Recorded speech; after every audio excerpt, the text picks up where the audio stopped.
In the name of the Father, and of the Son, and of the Holy Spirit, the grace of our Lord Jesus Christ, and the love of God, and the communion of the Holy Spirit be with you all. We are now in the season of Advent, the new year of the church.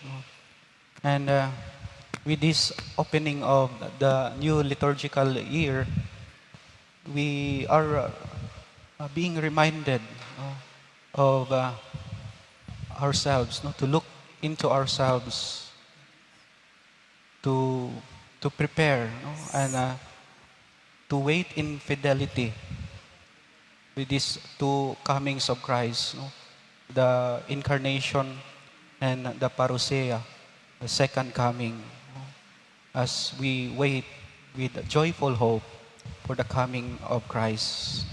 This is what we celebrate today. And so to prepare ourselves to celebrate these sacred mysteries, let us call to mind our sins and ask the Lord for pardon and strength.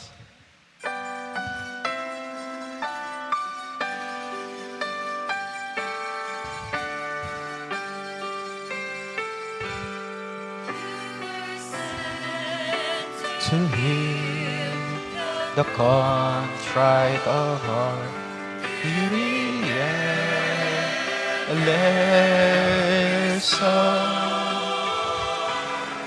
Kyrie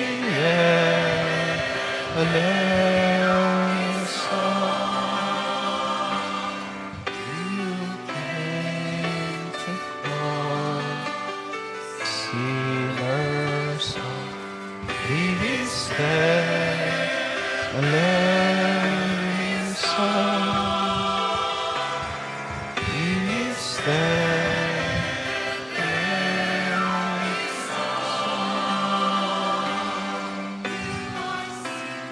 at the right hand of the God, intercede for us, intercede for us. Kyrie eleison, Kyrie eleison.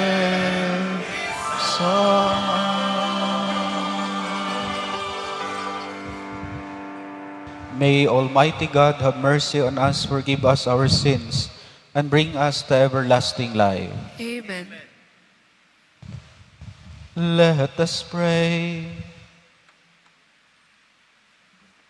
Grant your faithful, we pray, Almighty God, the resolve to run forth to meet your Christ with righteous deeds at his coming, so that gathered at his right hand, they may be worthy to possess the heavenly kingdom. Through our Lord Jesus Christ, your Son, who lives and reigns with you in the unity of the Holy Spirit, one God forever and ever.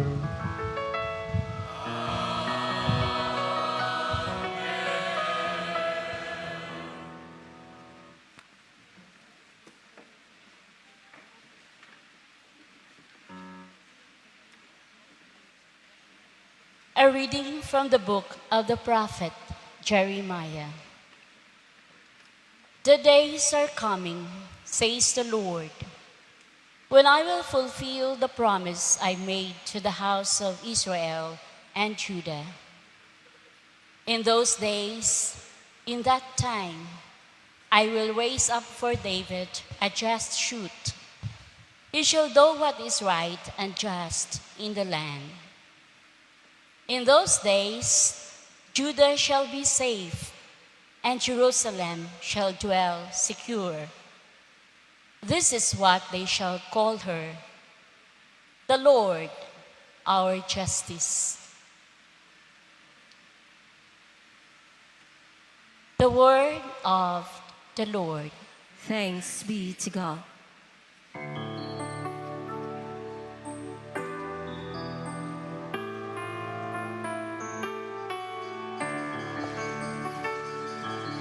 To you, O Lord, I lift my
toward those who keep His covenant and His decrees.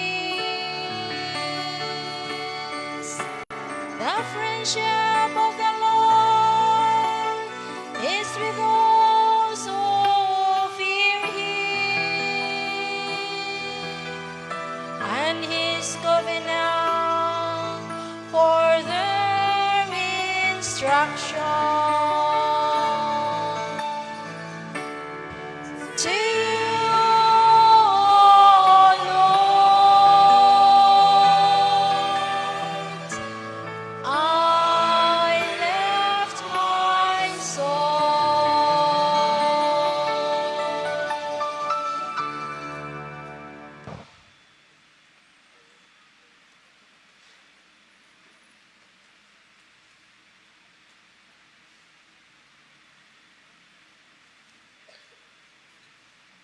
A reading from the first letter of St. Paul to the Thessalonians. Brothers and sisters, may the Lord make you increase and abound in love for one another and for all, just as we have for you, so as to strengthen your hearts, to be blameless in holiness before our God and Father at the coming of our Lord Jesus with all His holy ones. Amen.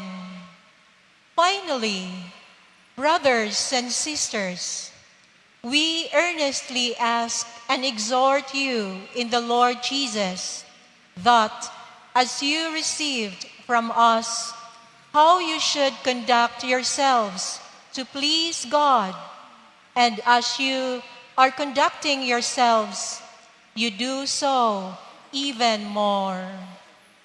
For you know what instructions we gave you through the Lord Jesus. The word of the Lord. Thanks be to God.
The Lord be with you.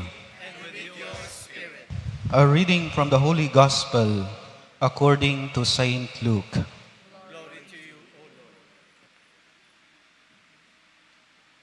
Jesus said to his disciples, "There will be signs in the sun, the moon, and the stars, and on earth nations will be in dismay, perplexed by the roaring of the sea and the waves. People will die of fright in anticipation of what is coming upon the world, for the powers of the heavens will be shaken. And then they will see the Son of Man coming in a cloud with power and great glory. But when these signs begin to happen, stand erect and raise your heads, because your redemption is at hand." Beware that your hearts do not become drowsy from carousing and drunkenness and the anxieties of daily life, that the day catch you by surprise like a trap. For that day will assault everyone who lives on the face of the earth. Be vigilant at all times and pray that you have the strength to escape the tribulations that are imminent and to stand before the Son of Man. The Gospel of the Lord.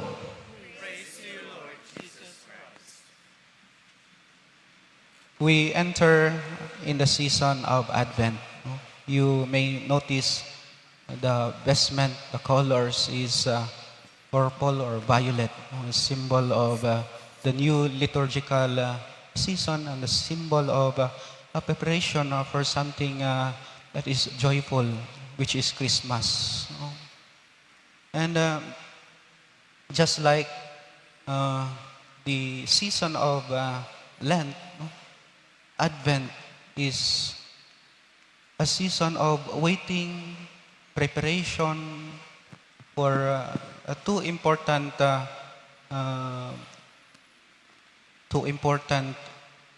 maybe occasion or the final end of time. Although there are many ways or different ways of looking at Advent, no? Uh, for one, Advent can be looked into a perspective of waiting and preparation, no? Preparing for the incarnation. No? Ang Advent mo ni ang paghulat o pagpangandam sa atong kaugalingon para sa pagkatao. No? The incarnation, no? Pagkatao sa Diyos. And it is also a season to prepare and to wait, no, for that second coming, no, the parousia, the final judgment. No? Kay moabot man gyud panahon, no, nga naa ang katapusan. But I would like to propose to you another way of looking at Advent. Perhaps you have seen the film or the movie. I will not tell you the title. It's about mag-uyab. And then there was a time na naay unfaithfulness. And when they come together, no, nga nangayog pasaylo, mingon ang babae sa iyang ex, no, I cannot give you another chance. No? I cannot give you another chance. I will not tell you the title, but that's the line, no? I will not give you another chance. No? Can you give another chance to a person who is unfaithful to you? Can you give another chance to someone who betrays you? Lisod man na, Father. Dili na ko ganahan nga buhaton niyag usab. I will not give him another chance. Perhaps giving another chance is like the season we are celebrating today. Advent is another opportunity, giving us another chance to renew, to change, to become a better person. Advent is another murag buntag, no? Kunyag mata na to sa iyong kabuntagon, another day, another opportunity, another chance nga to correct our mistake, no? Another chance to renew, to become better person. I think that is what Advent is. The Lord is very good to us. No? Buutan kayo ang Diyos nga He will always give another chance for us. For many times we committed mistakes. For many times we committed sins. No? For many times we betray the Lord. No? We abandon the Lord. But the Lord, the faithful God, will always gives us another chance, no? To correct our mistakes, to change for the better. That is what Advent is, no? In my perspective, no? Because this is another year, no? Another liturgical year for all of us Christians, no? Another opportunity. Well, the image in today's gospel is somehow it's not that beautiful, no? Ang image nga ipakita sa ebanghelyo karon, the destruction of the world. There will be signs in the sun, the moon, and the stars, and on earth, that nations will be in dismay, perplexed by the roaring of the sea and the waves. There will be destruction upon the world. The powers of heaven will be shaken. The image of destruction, the image of disorder. It's not a beautiful image.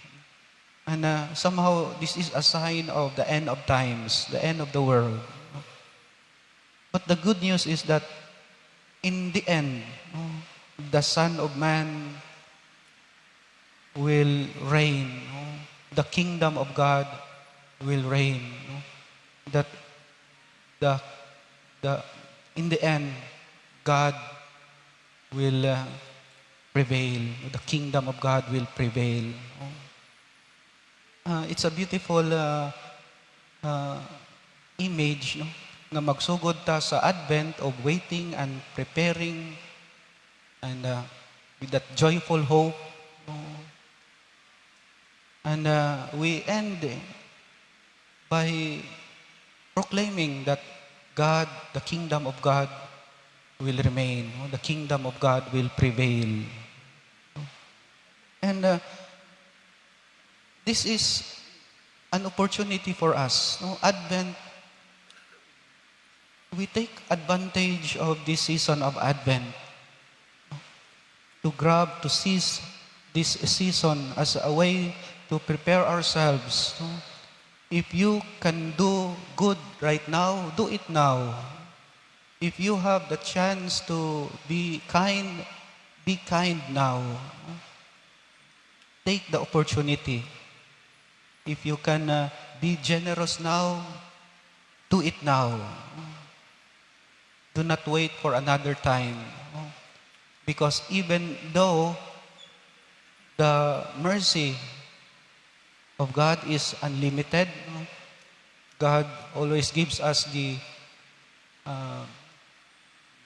another chances again and again. As to what I have said, everything will end, including the opportunity given to us. Even though God will give us another chance again and again, His unlimited mercy, our time is limited. That's why whatever good you can do now, do it now. Because somehow opportunity is also its end. This is our celebration today. God always give us another chance. We grab that opportunity. this is somehow a kind of preparation for all of us. At his, the first is the incarnation, and the second, the parousia. You cannot know the joy of Christmas if you will not first experience the penance of Advent. Just as Lent, you cannot know the joy of Easter if you cannot first enjoy or experience the penance of Lent. We grab this opportunity, this season of Advent, no? And we prepare ourselves. No? Whatever good you can do now, do it now. Grab, seize the moment, seize this season of Advent.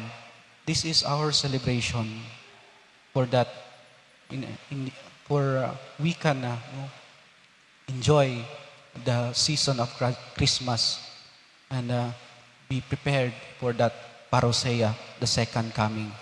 Amen.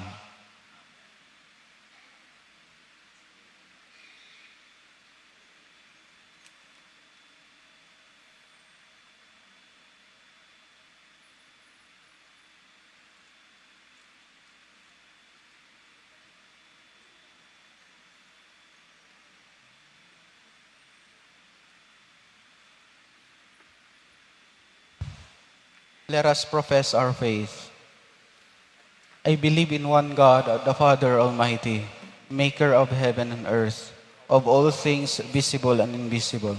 I believe in one Lord Jesus Christ, the only begotten Son of God, born of the Father before all ages, God from God, light from light, true God from true God, begotten not made, consubstantial with the Father. Through him all things were made. For us men and for our salvation, he came down from heaven, and by the Holy Spirit was incarnate of the Virgin Mary, and became man. For our sake, he was crucified under Pontius Pilate. He suffered death and was buried, and rose again on the third day, in accordance with the Scriptures. He ascended into heaven, and is seated at the right hand of the Father. He will come again in glory to judge the living and the dead, and his kingdom will have no end. I believe in the Holy Spirit, the Lord, the giver of life, who proceeds from the Father and the Son, who with the Father and the Son is adored and glorified, who has spoken through the prophets. I believe in one holy, Catholic, and Apostolic Church.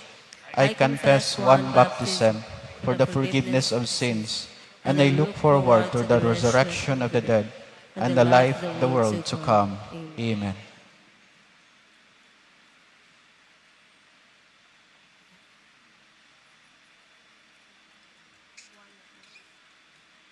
In his love, the Father in heaven sent his Son into the world to fulfill all our hopes and to give us an eternal future. Let us pray to him. Lord, you are all our hope. Lord, you are all our hope. For the community of the Church, that we may make the gospel credible by our commitment to justice and love, let us pray. Lord, you are all our hope. For people without hope or courage, for those suffering from hunger and wars, that we may revive their hopes by building a better world with them, let us pray. Lord, you are all our hope.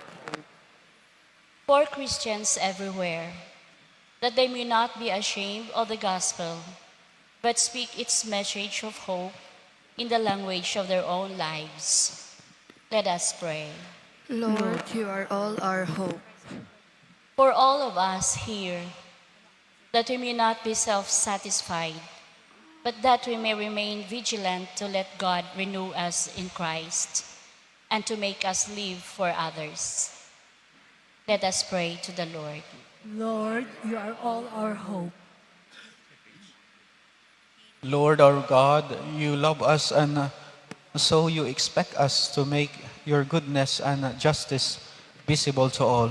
Let your Son stay with us and that your and our expectation may come true now and forever. Amen. Amen.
Pray, brethren, that my sacrifice and yours may be acceptable to God, the Almighty Father. Sacrifice at your hands, but for our good and the good of all His holy church. Accept, we pray, O Lord, these offerings we make, gathered from among your gifts to us, and may what you grant us to celebrate devoutly here below gain for us the prize of eternal redemption, through Christ our Lord. Amen. The Lord be with you. And with your spirit, Lift up your hearts. we lift them up to the Lord. Let us give thanks to the Lord our God. It is right and just. It is truly right and just, our duty and our salvation, always and everywhere to give you thanks, Lord, Holy Father, Almighty and Eternal God, through Christ our Lord. For He assumed at His first coming the lowliness of human flesh, and so fulfilled the design you formed long ago, and opened for us a way to eternal salvation, that when He comes again in glory and majesty, and all is at last made manifest, we who watch for that day may inherit the great promise in which now we dare to hope. And so with the angels and archangels, with thrones and dominions, and with all the hosts and powers of heaven, we sing the hymn of your glory, as without end we acclaim.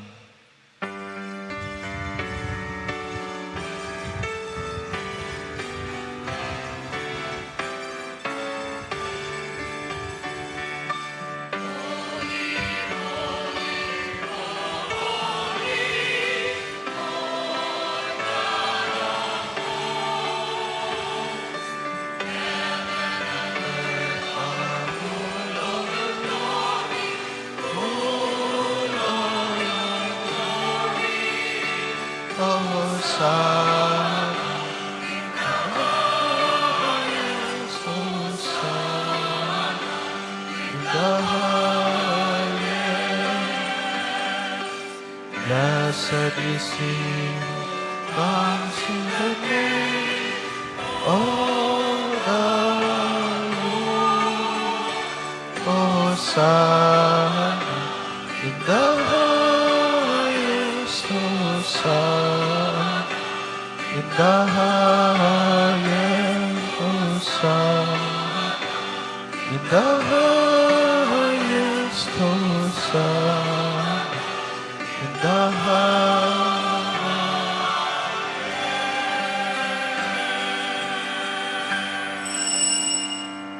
You are indeed holy, O Lord, the founts of all holiness. Make holy, therefore, these gifts, we pray, by sending down your Spirit upon them like the dewfall, so that they may become for us the body and blood of our Lord Jesus Christ. At the time He was betrayed and entered willingly into His passion, He took bread, and giving thanks, broke it, and gave it to His disciples, saying, "Take this, all of you, and eat of it, for this is my body, which will be given up for you.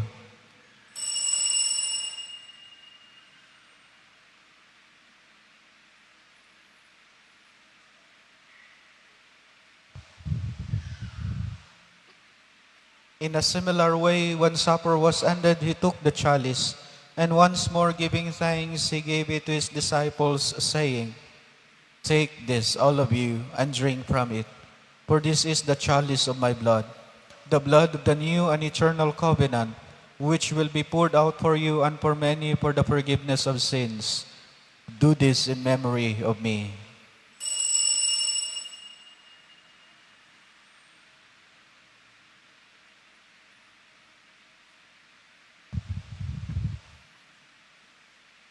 The mystery of faith.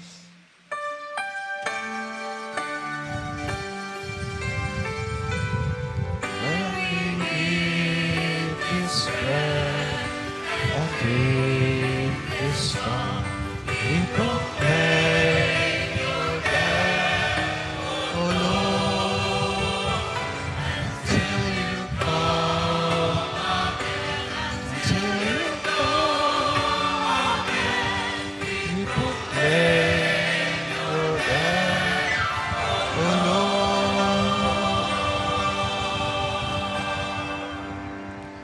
Therefore, as we celebrate the memorial of his death and resurrection, we offer you, Lord, the bread of life and the chalice of salvation, giving thanks that you have held us worthy to be in your presence and minister to you. Humbly we pray that partaking of the body and blood of Christ, we may be gathered into one by the Holy Spirit. Remember, Lord, your church spread throughout the world, and bring her to the fullness of charity, together with Francis, our Pope, Jose, our Bishop, his assistant bishops, and all the clergy. Remember also our brothers and sisters who have fallen asleep in the hope of the resurrection, and all who have died in your mercy. Welcome them to the light of your face. Have mercy on us all, we pray, that with the Blessed Virgin Mary, Mother of God, with blessed Joseph, her most chaste spouse, with the blessed apostles and all the saints who have pleased you throughout the ages, we may merit to be co-heirs to eternal life, and may praise and glorify you through your Son, Jesus Christ. Through him, with him, and in him, O God, Almighty Father, in the unity of the Holy Spirit, all glory and honor is yours, forever and ever.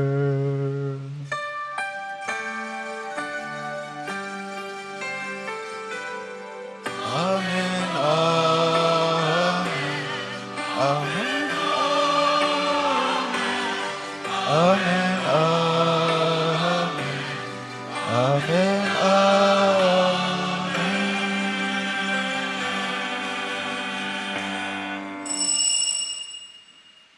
At the Savior's command and formed by divine teaching, we dare to say, Lord Jesus Christ, who said to your apostles, "Peace I leave you, my peace I give you," look not on our sins, but on the faith of your church, and graciously grant her peace and unity in accordance with your will, who live and reign forever and ever. Amen. The peace of the Lord be with you always. And with your spirit. Let us offer to one another the sign of peace. Peace be with you. Peace. Behold the Lamb of God, behold him who takes away the sins of the world. Blessed are those called to the supper of the Lamb. Lord, I am not worthy that they should enter under my roof, but only say the word, and my soul shall be healed. Let us pray. May these mysteries, O Lord, in which we have participated, profit us, we pray. For even now, as we walk amid passing things, you teach us by them to love the things of heaven and hold fast to what endures, through Christ our Lord.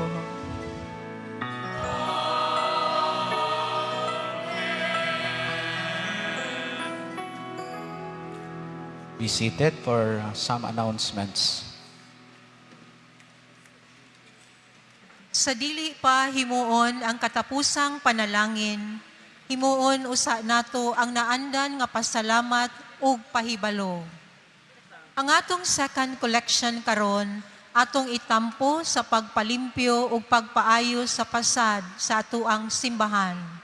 Ang inyong tampo dako na kaayog tabang sa maong proyekto. Daghang salamat. Mga pasalamat.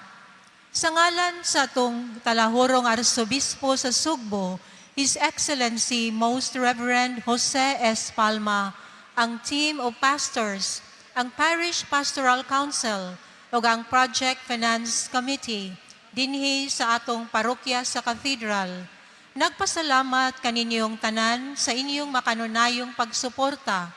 Ilabi na ngadto sa tanang mga benefactors, sponsors, ug ngadto usab sa atong mga volunteers o liturgical ministers.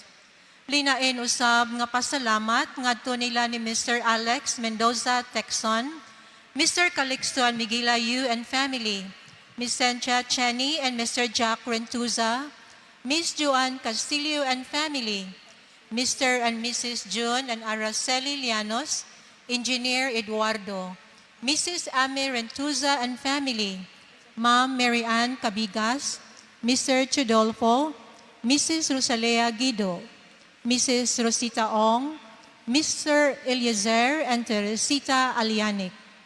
Sa atong flower sponsors nga sila si Engineer Cyrus and Engineer Jessica Otadoy and family. Ug sa atong flower decorators nga sila si Mr. Mike Pugoy ug mga kaubanan. Mga importanteng pahibalo.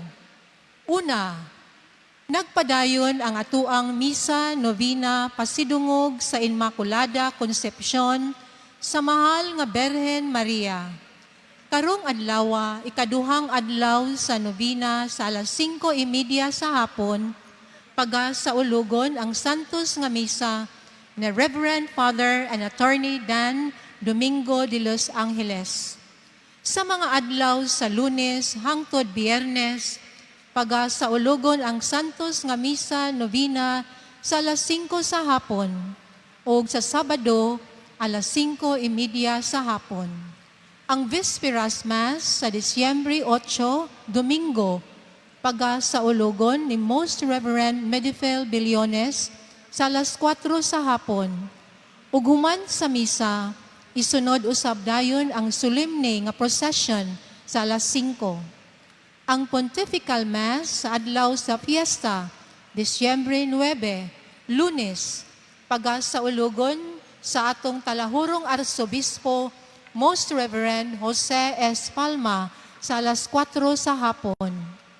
Ato usab nga timan-an nga sa adlaw sa fiesta, ang mga schedule sa atong mga misa sama sa Domingo nga mga takna o Sunday schedules.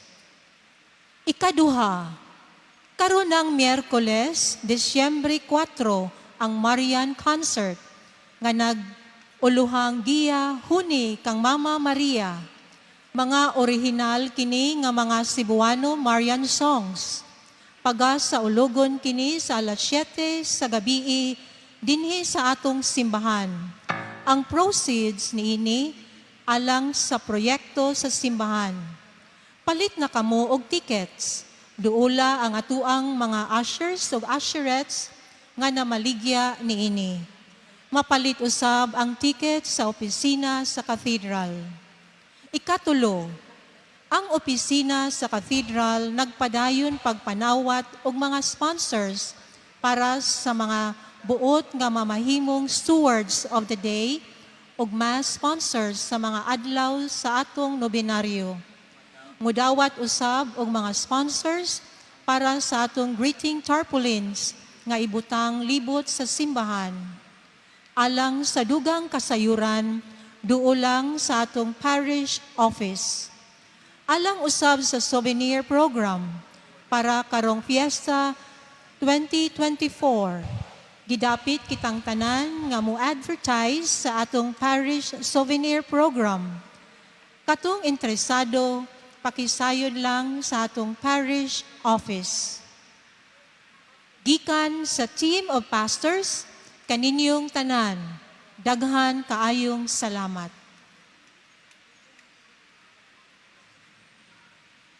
Please stand. The Lord be with you.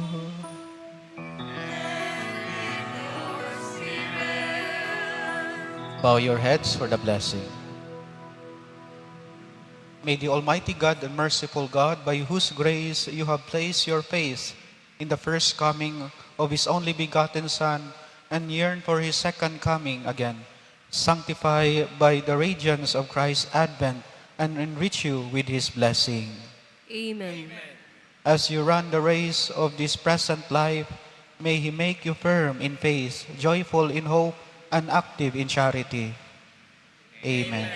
So that rejoicing now with devotion at the Redeemer's coming in the flesh, you may be endowed with the rich reward of eternal life when He comes again in majesty. Amen. And may the Almighty God bless you, the Father, the Son, and the Holy Spirit.